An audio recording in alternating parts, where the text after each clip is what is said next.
Hi friends, ఈరోజు పాలకూర fry చేసుకుంటున్నాం. మనం కావాల్సిన ఇంగ్రీడియంట్స్ పాలకూర, పచ్చిమిర్చి, పసుపు, రాక్ సాల్ట్. అంతే, సింపుల్ రెసిపీ, చాలా బాగుంటుంది. ఇలా పచ్చిమిర్చి ఆయిల్ కొంచెం బాయిల్ కావాలి. అయిన తర్వాత పాలకూర వేసే టైం వచ్చినప్పుడు నేను చెప్తాను.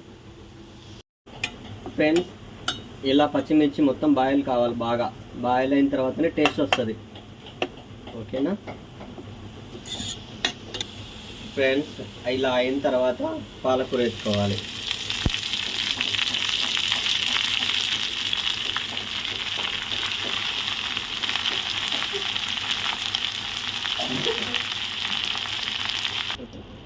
చూడండి ఫ్రెండ్స్, ఇలా పెట్టేసుకోవాలి రెసిపీ. ఓకే, మధ్య మధ్యలో ఫ్రెండ్స్ ఇలా కలుపుకోవాలి దీన్ని.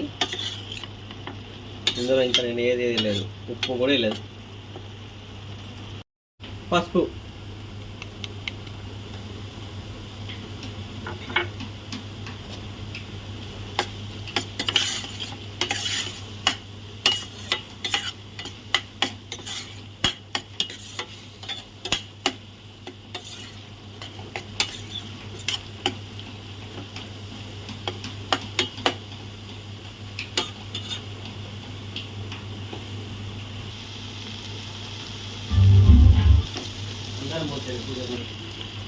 హాయ్ ఫ్రెండ్స్, కావాల్సినంత సాల్ట్ లాస్ట్కి వేసుకోవాలి. సాల్ట్ ఎప్పుడే కానీ ముందుగా వేసుకోవద్దు. సాల్ట్ ఎక్కువ పడుద్ది, లాస్ట్కి వేసుకుంటే తక్కువ పడుద్ది.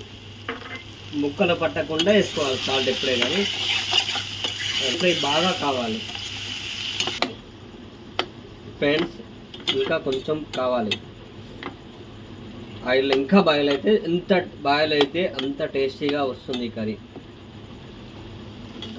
ఫ్రెండ్స్, ఇలా ఆయిల్ మొత్తం బయటికి వెళ్ళిన తర్వాతనే మనం ఆఫ్ చేసుకోవాలి. అది కావాల్సింది. ఆయిల్ మొత్తం బయటికి వెళ్ళాలి. చాలా బాగుంటుంది, ట్రై చేయండి ఒకసారి. వేరే ఏది వేయద్దు ఇందులో, ఓన్లీ పచ్చిమిర్చి, ఉప్పు, పసుపు, పాలకూర, అంతే.